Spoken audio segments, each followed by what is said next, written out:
اعلیٰ حضرت کا تذکرہ چل رہا ہے۔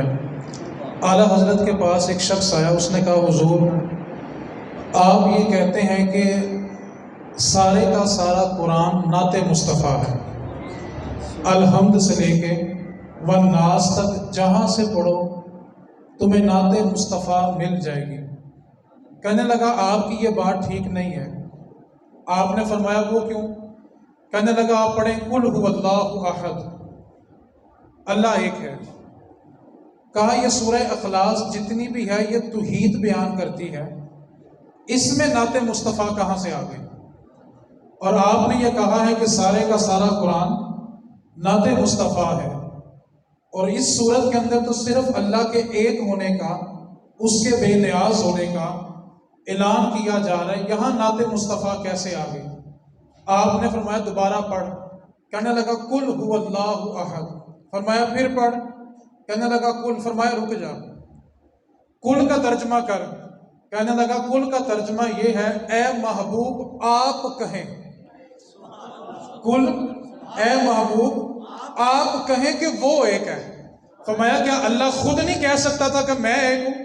فرمایا کہ اللہ رب العزت نے پہلے لفظ کے اندر بتایا قل، سونیا تو کہہ کہ اللہ ایک ہے۔ فرمایا تو کہتا ہے پوری سورت میں کہاں نعت ہے؟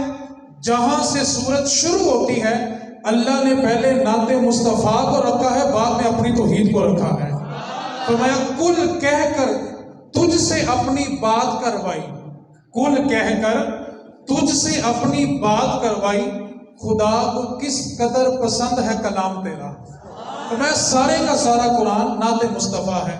ہم عرس کی تقریب میں شامل ہیں، دو باتیں کرنی ہیں، اس میں سے پہلی بات اللہ رب العزت نے قرآن مجید میں ایک آیت نازل فرمائی ہے فَاذْكُرُونِی اذْکُرْکُم، بس تم میرا ذکر کرو میں تمہارا چرچا کر دوں گا۔ کیا ترجمہ ہے؟ فَاذْكُرُونِی، تم میرا ذکر کرو، اذْکُرْکُم، میں تمہارا چرچا کر دوں گا۔ اب اس آیت کو سمجھنا کیسے ہے؟ داتا علی حجویری رحمۃ اللہ علیہ کی جو کل عمر مبارک ہے وہ 65 سال ہے، 65۔ 400 ہجری میں آپ پیدا ہوئے اور 465 ہجری میں آپ کا وصال ہے۔ کل عمر مبارک آپ کی 65 برس ہے۔ 15 سال آپ کے بچپن کے نکال دیں، باقی 50 سال بچتے ہیں۔ اور داتا علی حجویری رحمۃ اللہ علیہ جب لاہور تشریف لائے تھے آپ کی عمر کل 35 سال تھی، اور آپ نے 30 برس لاہور میں گزارے ہیں۔ اب اللہ نے قرآن میں کیا کہا کہ تم میرا ذکر کرو میں تمہارا چرچا کر دوں گا۔ داتا علی حجویری کی عمر 65 برس، 15 سال بچپن کے نکال تو باقی بچے 50 سال۔ آج داتا علی حجویری کو 1000 سال ہو گئے گزرے ہوئے، 978 سے آگے اب عرس جانا ہے۔ 1000 سال ہو گئے داتا علی حجویری کو دنیا سے گئے ہوئے۔ قرآن کہتا ہے فَاذْکُرُونِی اذْکُرْکُم، تم میرا ذکر کرو میں تمہارا چرچا کر دوں گا۔ آج اس کی عملی تصویر دیکھیں، داتا علی حجویری نے 50 سال اللہ اللہ اللہ کیا ہے، 1000 سال ہو گیا ہے اللہ بندوں سے داتا داتا داتا کرواتا ہی چلا جا رہا ہے۔ داتا صاحب نے صرف 50 سال اللہ کا ذکر کیا اور 1000 سال ہو گیا ہے اللہ داتا علی حجویری کا تذکرہ کرواتا جا رہا ہے۔ اور اس کی مثال جو اپنی زندگی اس کو دیتے ہیں، اس کی بس ایک جھلک میں آپ کو دکھانا چاہتا ہوں۔ راوی کراس کرو تو اس طرف مقبرہ جنگیر ہے شادرہ کے اندر، وقت پہ حکومت کی ہے، اس کا روب تھا، دبدبا تھا، لوگ اس سے ڈرتے تھے، وقت کا حاکم تھا۔ لیکن آپ دن کے وقت چلے جائیں تو آپ کو سناٹوں سے خوف آئے گا، وہاں آپ کو بندہ نظر نہیں آتا، حالانکہ وقت کا بادشاہ تھا، روب تھا، دبدبا تھا، ریاست تھی اس کے انڈر میں۔ لیکن دن کے اجالوں میں جاؤ تو وہاں بندہ کوئی فاتحہ پڑھتے نظر نہیں آتا، اور راوی کراس کر کے رات کے پچھلے پہر میں داتا کی دہلیز پر جا کے دیکھو، لوگ تمہیں لائن میں لگتے ہوئے سلام کرتے ہوئے نظر آئیں گے، لوگ نماز پڑھتے قرآن پڑھتے ہوئے نظر آئیں گے۔ اور ان کے ایک بندے نے، اشرف علی تھانوی نے لکھا تھا، یہ ہم نے نہیں لکھا انہوں نے لکھا تھا، اس نے کہا تھا کہ میں نے روضہ رسول کے بعد داتا علی حجویری کا مزار ایسا دیکھا ہے جہاں فرشتے بھی لائن میں لگ کے سلام کرنے کے لیے آتے ہیں. تو جو اپنی زندگی اس کو دے دیتے ہیں پھر اللہ 1000 سال کے بعد بھی داتا داتا درتا کرواتا ہی چلا جاتا ہے. آج ہم ایک بزرگ کے لیے بیٹھے ہیں نا، چلے گئے لیکن آج بھی لبوں پہ ان کا تذکرہ ہے. کیوں؟ انہوں نے زندگی میں کیا کہا تھا؟ اللہ اللہ اللہ. آج ہم سب بیٹھ کے ان کا تذکرہ کر رہے ہیں. آخری بات اور میری گفتگو مکمل ہو گئی. ایک خاتون ہے، اس نے زندگی میں 50 سال قرآن پڑھایا. اس خاتون کے زمانے کے اندر ایک کفن چور تھا. اس کی عادت یہ تھی کہ جب بھی کوئی مردہ دفن ہوتا اس کا کفن چوری کرتا، بازار میں جا کے بیچ دیتا اور اس سے اپنا پیٹ پالتا تھا. معمول کے مطابق جب بھی کسی کا جنازہ آتا تو وہ جنازے میں پہلی صف میں کھڑے ہو کے جنازہ پڑھتا اور یہ دیکھتا تھا کہ اس کو کس طرح دفن کیا جا رہا ہے کہ رات کو آ کے کفن چوری کرنا ہے.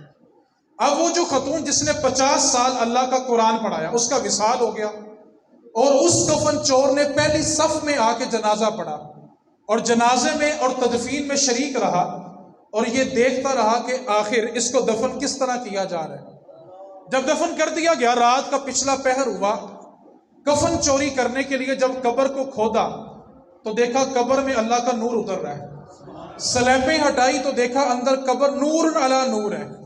اور جب کفن کو ہاتھ ڈالنے لگا تو اس خاتون نے کہا رک جا، یہ کیسے ممکن ہے کہ ایک جنتی شخص ایک جنتی عورت کا کفن چوری کرے؟ پیچھے ہو جا. وہ پیچھے پریشان ہوا کہ میں جنتی، اس کی تو سمجھ آتی ہے 50 سال قرآن پڑھا کے آئی ہے، میں جنتی کیسے ہو گیا؟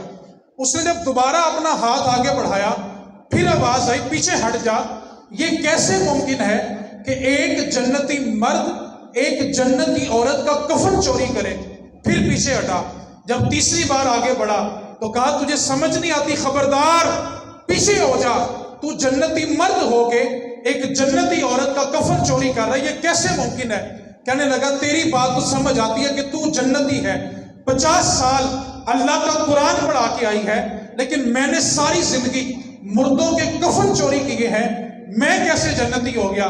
تو خاتون کہنے لگی سن، جب میں قبر میں پہنچی اللہ نے فرشتے مجھ سے سوال اور جواب کے لیے بھیجے.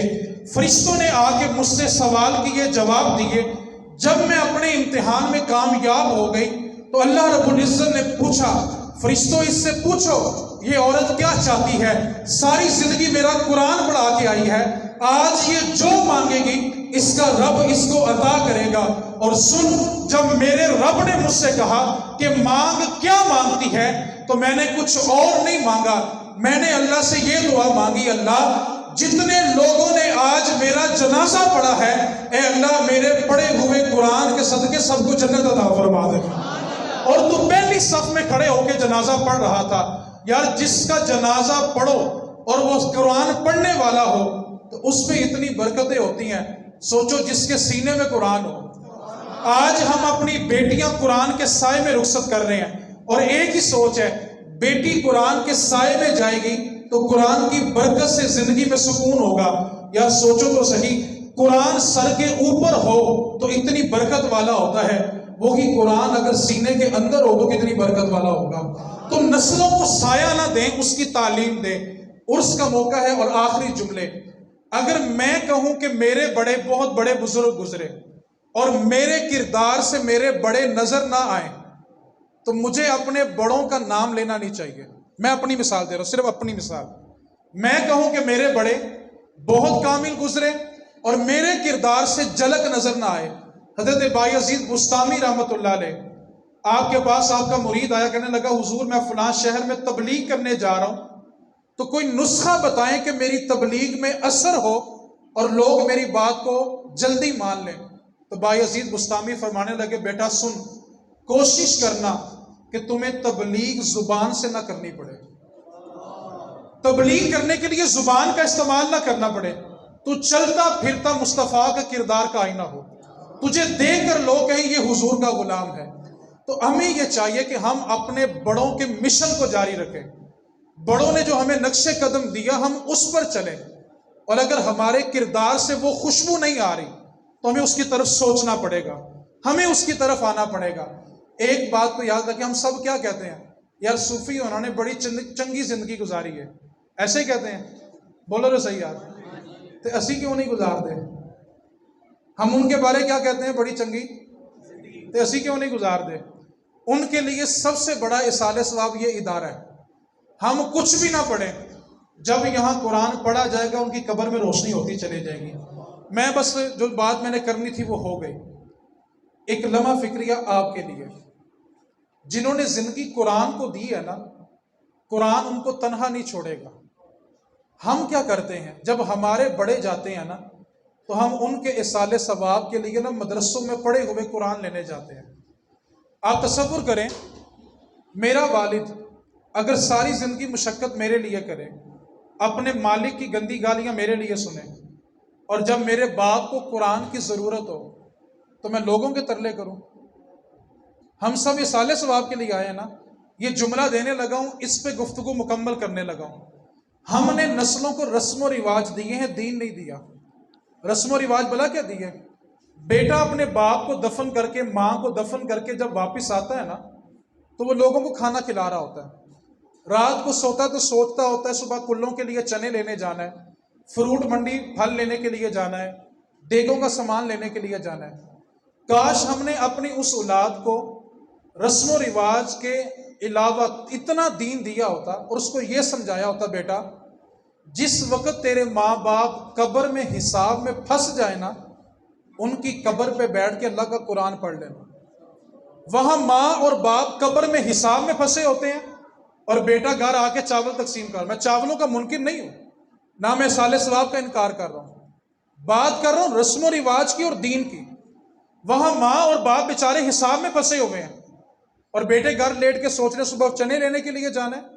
اپنی نسلوں کو یہ دین دیں کہ ہمارے کلوں کے لیے چنے آئیں یا نہ آئیں، جس وقت ہم حساب میں پھنس جائیں نا، کم از کم ہمارے سرانے بیٹھ کے اللہ کا قرآن پڑھ لینا۔ وہاں ماں باپ بیچارے قرآن کے لیے ترس رہے ہیں، نماز کے لیے ترس رہے ہیں۔ میرا ایک سوال ہے، ہم سال کے بعد اپنے ہر عزیز کا ختم سالانہ دلاتے ہیں، اس کے لیے اصالہ ثواب کرتے ہیں، وہ چیلم کے اوپر سالانہ ختم کے اوپر لمبی لمبی چٹیں آتی ہیں، اتنے لاکھ مرتبہ یہ پڑھا، اتنے ہزار مرتبہ یہ پڑھا۔ سوال یہ پیدا ہوتا ہے، اتنی لمبی فہرست میں مرنے والے کے بچوں نے کیا پڑھا ہوا ہے؟ جس کا باپ ساری زندگی ان کے لیے مشقت کرتا رہا، اس بچے نے اپنے باپ کے لیے کچھ پڑھا؟ گھر میں 6 مرتبہ میٹنگ ہوتی ہے، محفل پہ پکانا کیا ہے، محفل کرنی کہاں ہے، ابو کا چیلم آ رہا ہے، ابو کی برسی آ رہی ہے، کہاں کرنی ہے؟ کیا ایک میٹنگ بھی اس موضوع پہ ہوتی ہے کہ یار ساری اولاد بیٹھ کے اپنے باپ کے لیے قرآن ہی پڑھ لے؟ میری بات سے ناراض نہیں ہونا، میں اہل سنت ہوں، ڈنکے کی چوٹ پہ سننی ہوں، اور کوئی معمولی بھی نہیں ہوں، پکا سننی ہوں، لیکن میں اس کے باوجود یہ کہتا ہوں، اہل سنت والوں کی طرف سے مرنے والوں کے ساتھ سب سے بڑا ظلم یہ ہوا کہ ہم نے اپنے مرنے والوں کو چند دیگوں میں بند کر دیا۔ ہم نے یہ سمجھ لیا 4 دیگیں پکائیں گے، 6 دیگیں پکائیں گے، ابو کا، امی کا، بہن کا، بیوی کا، بچے کا سالانہ ختم ہو جائے گا۔ آپ مجھے بتائیں، مرنے والا ہمارے دیگوں کا انتظار کر رہا ہے؟ باپ کے لیے نماز ایک نہیں پڑھی، باپ کے لیے قرآن کا رکوع ایک نہیں پڑھا، 4 دیگیں پکا کے باپ کو بخشوا لیں گے ہم لوگ، ماں کو بخشوا لیں گے ہم لوگ؟ خدا کے واسطے رسم و رواج سے باہر آئیں اور دین کی طرف چلیں، اور اگر ہم نہ آئے اور اسی طرح اپنی نسلوں کو چھوڑ کے چلے گئے، ہمارے نام پہ 2 دیگیں تو پک جائیں گی، ہمارے لیے ہمارا بچہ نماز نہیں پڑھے گا۔ آپ فیصلہ کریں، ایک ترازو میں 5 دیگیں رکھ لو، اور دوسرے ترازو میں بیٹا اور بیٹی عطا کی یاد میں بیٹھ کے کہے ربنا اغفر لی والی والدیّ، اے اللہ مجھے بھی بخش دے، میرے ماں باپ کو بھی بخش دے۔ بتائیں ماں باپ کو ٹھنڈ کس سے پڑنی ہے؟ کوئی لنگر کا انکار نہیں ہے یار، یہ پکاؤ بڑھ چڑھ کے، اللہ نے 10 کروڑ کی طاقت دی ہے نا، پکاؤ، دین منع نہیں کرتا، لیکن ماں باپ وہاں دعا کے لیے ترسیں اور بیٹا اس کے لیے قرآن کا سپارہ ایک نہ پڑھے، تو وہ اپنے باپ سے وفادار نہیں ہے، وہ اپنے دادا سے وفادار نہیں ہے، وہ اپنی ماں سے وفادار نہیں ہے۔ ان کو نماز اور قرآن پہنچائیں۔ ایک اصالہ ثواب آپ کرتے ہیں، ایک میں آپ کو بتاتا ہوں۔ جب تک یہ مدرسہ رہے گا، جس نے بنایا اس کو ثواب، پھر بولیں گفتگو مکمل ہوگی، جملہ بولیں گے تو ساری زندگی یاد کریں گے. جب تک مدرسہ رہے گا ثواب ملتا رہے گا. اللہ نہ کرے کسی وجہ سے، صرف مثال دے رہا ہوں، مدرسہ ختم ہو جائے تو ثواب بھی. کسی نے شادی ہال بنایا، جب تک شادی ہال رہے گا اس کی پرافٹ، جب شادی ہال ختم ہو گیا پرافٹ آنا، کیونکہ چیز باقی نہ ہو تو منافع، جب تک چیز ہوتی ہے تب تک اس کا. اسی طرح سال ثواب ہے، جب تک چیز ہوتی ہے تب تک اس کا ثواب ہوتا ہے. آپ کھانا کھائیں گے، اس کا ثواب مرنے والے کو ہوگا، بالیقین ہوگا، لیکن کب تک؟ جب تک کھانے والے کو ہضم نہ ہو جائے. کھانا کھانے والے کو جب ہضم ہو گیا تو ثواب ختم. کیوں؟ کہ چیز باقی نہیں ہے تو ثواب بھی باقی. ٹھیک ہے، جب تک چیز باقی ہوگی تب تک اس کا ثواب باقی ہوگا. ایک اصال ثواب میں بتانے لگا ہوں، آپ وہ اصال ثواب کریں گے آپ، قیامت تک اصال ثواب جاری رہے گا. وہ کیا ہے؟ اپنی نسلوں میں سے ایک بچے کو دین پہ لگائیں. آپ ایک عالم بنائیں، وہ آگے 10 بنائے گا، 10 آگے 100 بنائیں گے، 100 آگے 1000 بنائیں گے. بتاؤ سارا ثواب کس کو پہنچا؟ جس نے پہلا عالم بنایا تھا. اور میرے نبی کا فرمان ہے تب تک قیامت نہیں آنی جب تک میرا دین ایک ایک جھونپڑی میں بھی داخل نہ ہو جائے. اور قیامت تک میرے نبی کا دین چلنا ہے. تو سارا ثواب کس کو پہنچا؟ جس نے پہلا بچہ دین پہ لگایا تھا. آپ اپنے بڑوں کے سال ثواب کے لیے اپنے خاندان سے ایک بچہ دین پہ لگائیں، قیامت تک اس کا ثواب چلتا رہے گا. یار بیٹا ڈاکٹر ہو تو جنازے میں زیادہ لوگ کون آئیں گے؟ انجینئر ہو تو، دکاندار ہو تو. سوچو بیٹا اگر عالم دین ہو تو، حافظ قرآن ہو تو، آپ ایک مولوی ڈھونڈے جنازہ پڑھانے کے لیے، جہاں تک نگاہ اٹھاؤ گے سارے قرآن پڑھنے والے نظر آئیں گے. سناؤ، جب 500-600 بندہ پیچھے سینے میں قرآن اور حدیث لے کے کہہ رہا ہو اللہ اس کی بخشش کر، اللہ اس کی بخشش کر دے، سناؤ مرن میں مزہ آیا کہ نہیں آیا یار؟ تو ایک اصال ثواب یہ بھی کریں. اور اگر دین نہیں دیں گے، یہ جملہ یاد رکھنا، اگر نسلوں کو دین نہ دیا تو باپ کی میت گھر کے صحن میں پڑی ہوتی ہے، 5-6 جوان بیٹے ہوتے ہیں اور باپ کے سرانے کھڑے ہو کے کسی کو ٹیلی فون کرتے ہیں کہ آ کے ابو کو غسل دے دو. اس سے بڑا غریب بندہ کوئی نہیں مرا. اس کا 1.5 کروڑ کا گھر کس کام کا؟ 50 لاکھ کی گاڑی کس کام کی؟ اس کے بچوں نے اس کو ہاتھ ہی نہیں لگایا.